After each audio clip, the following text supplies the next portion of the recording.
that little vug might be full of gold also. We're gonna feed this material into the 3x4 jaw crusher. My buddy Mark found some really good gold here down in the wash. It was coarse, and we're gonna trace it upstream, up the ravine. There's a couple old prospects up on the mountainside, but we're gonna see if we can't locate another lode and or vein exposure. Busted out the detector, small coal. Woohoo, that was loud. We're getting warmed up here in the desert. Gotta get settled in. Decided to dig 3 targets just to give it a go, see if we find anything. And I got my first signal right here. It's a real zip, so it could be a piece of lead, piece of gold. It's probably not tin, but we'll see. Right in here somewhere. Super loud. Maybe it's a big old nugget. We're right on bedrock, so it's really hard scratching. We moved it. It's right here somewhere.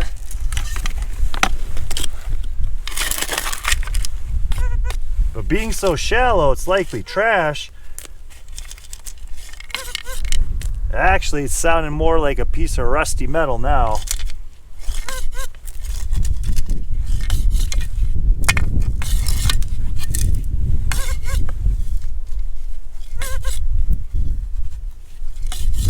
All right, it's in this last scoop.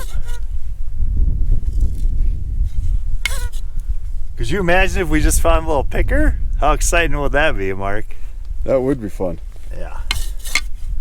That would be too easy. What do we got? What the heck?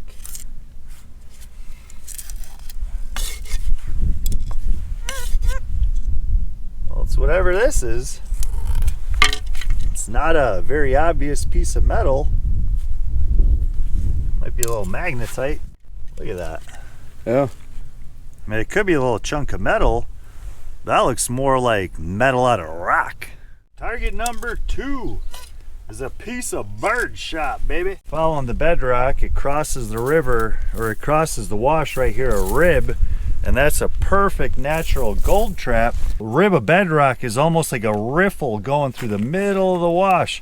So I imagine from here back in here, this would be a great pocket to dry wash. But I hit a target right here, and it's a really crisp zip. And when I turn on the iron discrimination, you know, I'm getting a signal as well. It's very well could be a piece of gold or a piece of lead. We're gonna spend some time, pull this out of that bedrock and see what it is. It's right in there somewhere. But it sounds good, Mark. I'd like it even better if we somehow got lucky and hit a vein right there. Because then that'd be a lot of nuggets. So this being down in that bedrock crack, this is giving me hope.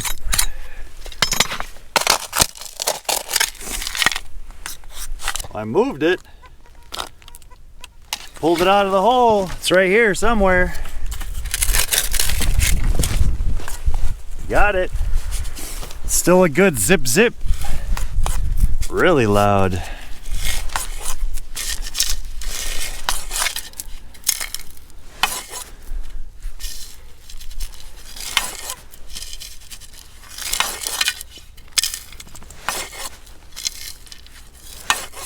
Oh man. Come on, baby. Oh, I see something flat and gray. Might be a little piece of lead. I think it is. Right there. Damn. So there we got a tiny little bullet fragment, lead. It sounded just like gold, man. Right down in that bedrock. We got skunked. What do you got, Winnie? You got a detector on your paw? Where'd it go? Where'd it go? Get it. Get the nugget. Get it. Oh, it's in there. It's in there. Get it. Wow. Well, this is kind of interesting. All these little brown black spots that pop right out of the rock appear to be like little magnetite, hematite balls. That one looks like it's got a little bit of pyrite on it or something. Here we got a sweet garnet specimen Mark picked up. All these little red dots are garnet crystals protruding. I mean, this piece has, you know, dozens of little garnets in it. It's pretty neat. We've been coming across a bunch of these old fuel cans. This one here, look at that. They got a little wire handle built. They fashioned it into an old bucket. Pretty cool. Now I wonder if this old bucket was used for the placer mining or the lode mine a little ways up the hill. We'll go up there and see if we can find some more relics and or ore.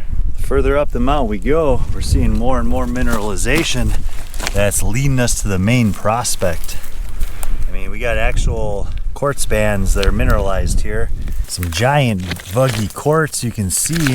And then we have all these little iron and limonite stringers. Here's a veinlet right here. You know, this piece is broken off. All this is leading us up to this main prospect. So this is what the old timers were chasing. Kept following that float up the hill, and here's an outcropping of this mineralized material. And clearly the old timers dug this out, dug in on this. Some of this looks real cherry right down in there. Here we got a nice little baby barrel cactus. There, Mark, look at this. Give me your hand. Oh, nice. What you make of that? Now that's curious. Yes. There's the cow pie deposit right here. Hedgehog cactus. Cool. Continue on up. Well, this is a very easy geologic feature to trace. Look at that one. And that's pretty cool. That's hand forged here at the end. Pretty wild. Cool. So there's probably a couple drifts, tunnels. There might even be tracking carts down in there. Yeah, you're right. There is a little bit of copper showing in these specimens right there.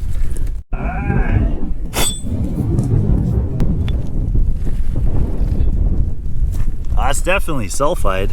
Yeah. Nice. A little bit of like a cemented conglomerate, but it looks like it's in a layer. We have the quartz vein from here to here, then it gets vuggy. This area where it's kind of brachiated cemented was probably right along the contact, what some people call gouge, the slip zone. Sometimes this layer right here where the mineralized fluid was protruding into the host rock can be the highest mineralization. With no access. Ow. That hurt. Watch out. Oh, we got a carcass. Yeah. Oh man, is the skull and antler still intact? Awesome. Yeah, that's wicked, man. Very cool. It's kind of oddball. It's got 4 points on one side, 2 on the other. 6-pointer. Check that out. Is that the old camp right there? Is that the can dump? Oh damn, down there at the bottom? Just, yeah, it's like a flat area. All those landmines are old cans. We're far enough out of the way. I mean, that could be a not picked over, recently dumped. We're gonna go check that out, see if we can find some old bottles, cans. Who the heck knows? Maybe old man's poke. Cool. But it sure enough is a dump. Cow pie dump. Oh man, we thought we were spotting a bunch of old rusty tin cans down here. We thought it was an old can dump. I need to get my eyes checked. We had a bunch of awesome adventures over the last couple of weeks, and we collected some samples. We're gonna go through some of them today. We're gonna run them through the jaw crusher and then through the impact mill, do some panning and see if we got any free milling gold. So let's see if we can get this to focus. It looks like that little vug might be full of gold also. All right, guys, check out this little sponge gold specimen right in there in the center of the screen. That stuff glinting orangey, golden colored is looks like somewhat of a druzy gold coating and or sponge gold on this beautiful specimen right here. And this vug below it also looks full of gold. We're gonna have to crush some of this and see if we got some free mill to confirm our suspicions. Here's the first material we're gonna sample. It's really quartz, iron rich vuggy. There's a little bit of copper staining. We're gonna call this mine hard to get to, so we're gonna take this down to a more manageable size. We're gonna feed this material into the 3x4 jaw crusher, chomp it up to smaller size, and then run it through the impact mill.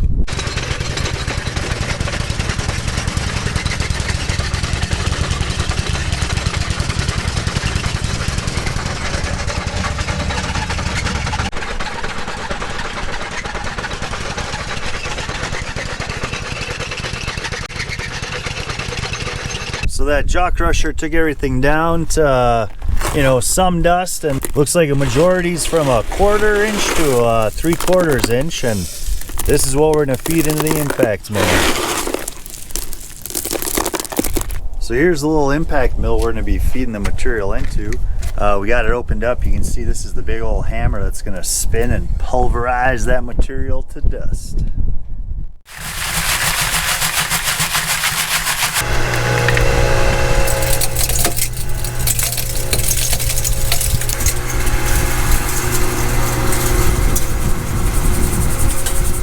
But this is what we ended up with. Got a bucket of really fine material, and this is what we're going to be panning today.